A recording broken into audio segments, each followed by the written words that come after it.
بس عايز اسالك سؤال مهم خاص بالموضوع ده. اسال يا اخويا. سؤال لولبي يعني. ما تسال يا هو ليه مستحيل إننا نعيش من غير أعداء؟ يا نهار اسود. من سنة 1947 في خناقة، ومش أي خناقة، لا ده عينك ما تشوف إلا النور، مسلسل درامي قصته انتهت بالطلاق وساب لنا وراه الهند وباكستان، وطبعا زي أي اتنين متطلقين لازم يرموا على بعض. يعني في السينما الهندية على طول الباكستاني إرهابي وبيتفشخ في آخر الفيلم ومتخلف عقليا، وابن كلب. وده طبعا ما خلاش باكستان هتقف تتفرج وهي ساكتة، فقالت لك احنا عندنا سينما، صحيح الجيش بيمولها بس عندنا سينما. وطبعا طلعت الهنود غدارين، وتاني اخطر حاجة بعد الشيطان على طول، بس الحشيش ده برضه مش بتاعي. وطبعا اللي بيتعذب في النص العيال اللي هي كشمير. فباكستان احتلت شوية، والهند احتلت شوية أكبر، والصين زطت في الزيطة وخدت حتة، أصلها ماشية بمبدأ لا فيها لا خفيها. ومن ساعتها الهند وباكستان شبطانين في بعض، والهند والصين شبطوا في بعض سنة 62، وطبعا من ساعتها السينما بتطفي النار ببنزين. وعلى فكرة بقى أنا مش متفائل بالحرب الهندية الباكستانية دي، لأن في حاجة مش عارف أنا بس اللي لاحظتها ولا لأ، وإنهم مسكوا في بعض سنة 47، فجت مصر وإسرائيل 48، العودة كانت في 65، فجت برضه مصر وإسرائيل في 67، وكرروها في 71، فجت مصر وإسرائيل في 73.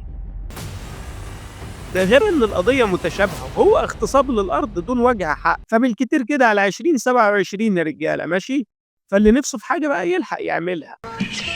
سيبي الواد يلعب يا بنت. فهنا السؤال بقى، هل تأثير السينما هو اللي خلق حالة الكره الشديد والتطرف الديني وصباعين النووي، ولا السينما بس جت تنفخ في النار عشان ما تطفيش؟ فيلا بقى ندخل الحلقة لأن بقالنا كتير بره. اللي قابلني هدوسه يا عيال طرية زي البوز ولا. وهو إن الفيلم بطل وسيم، ميزانية يصعب على أمثال إنهم يقروا الرقم، وأسماء جلال. ده غير إن في أفلام كتير زي رازي وشير شاه كلها بتبدأ بجملة مبنية على أحداث حقيقية، بس بينك وبين الحقيقة 7 مؤثرات بصرية و5 مشاهد بكاء ملحمي يخلوك تتعاطف مع السينما اللي أنت بتسمع لها، وبعد ما تخلص الفيلم تفكر في التجنيد. فالأفلام دي للحماسة وتكسير شباك التذاكر حرفياً، لأن الناس بتحب تشوف الأفلام اللي بيبقى العدو فيها معروف، فيلم يملى عندك مشاعر الانتصار، لأن أنت عاوز إيه أكتر من عدو غبي يعني؟ مين يلاقي دول دلوقتي؟ بس تجنيد السينما واستخدامها كأداة ناعمة فده حرفياً إعلان عسكري مدته 2.5 ساعة، وبوليود اتعلمت من هوليود، فبيقولوا لك إن باكستان ورا كل مصيبة بتحصل في الهند، أو الهند جزء من باكستان المتحرش، يعني راجل وسخ والعيلة وسخ، وتجاهلوا تماما ان مشاعر الانسان ما هي الا شيء ممكن برمجته، وخصوصا في المشاهد الدراميه المؤثره اللي بيجي بعدها ان مراته كانت حامل، فطبعا انت اكيد هتكره العدو ابن الكلب اللي يتم الطفل وحرمه من ابوه. ده غير ان الافلام من كترها بقت تعمل حاجه لا اراديه اسمها التطبيع مع العنف،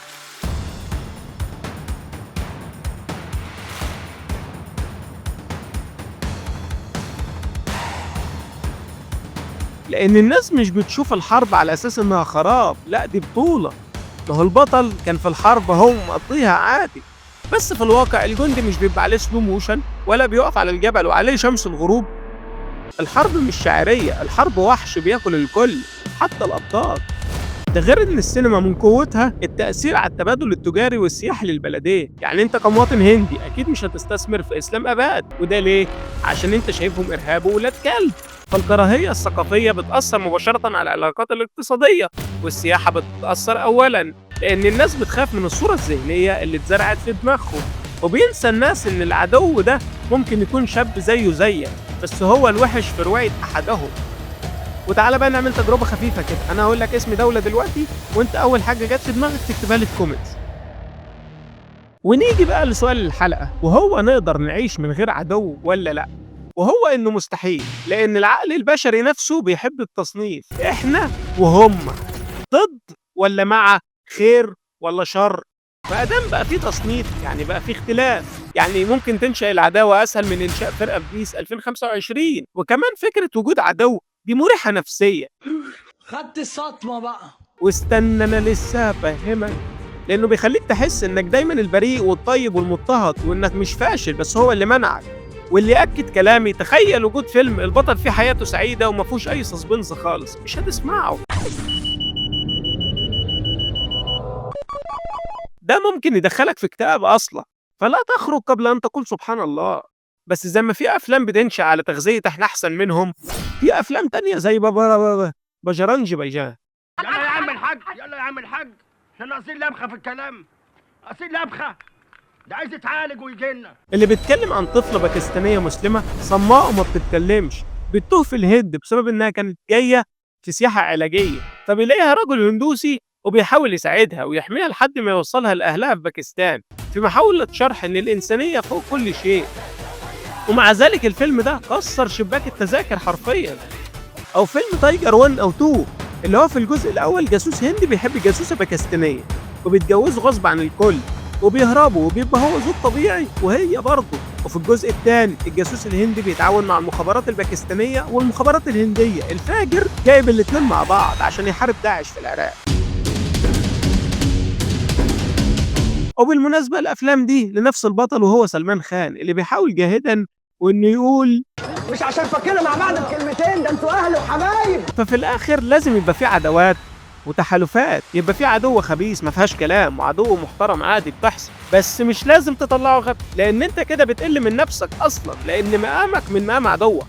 ومش لازم أنت تطلع حنين، عادي كلنا بني آدمين، ممكن تشتم الأسير عادي، ما هو لسه مولع لك في معسكر. أما الهنود دول عليهم حاجات يا جدع، بيقتلوا سجارة.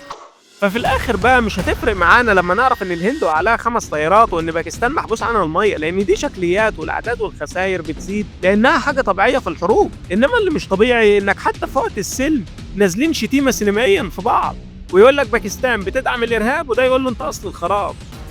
ادام هو في حاله بتنكشه ليه؟ يلا ينعل ابو اللي جابك يا ابن الكلب يا واطي.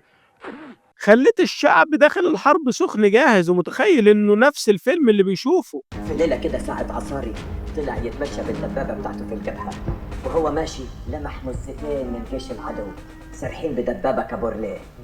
دبابة كابورليه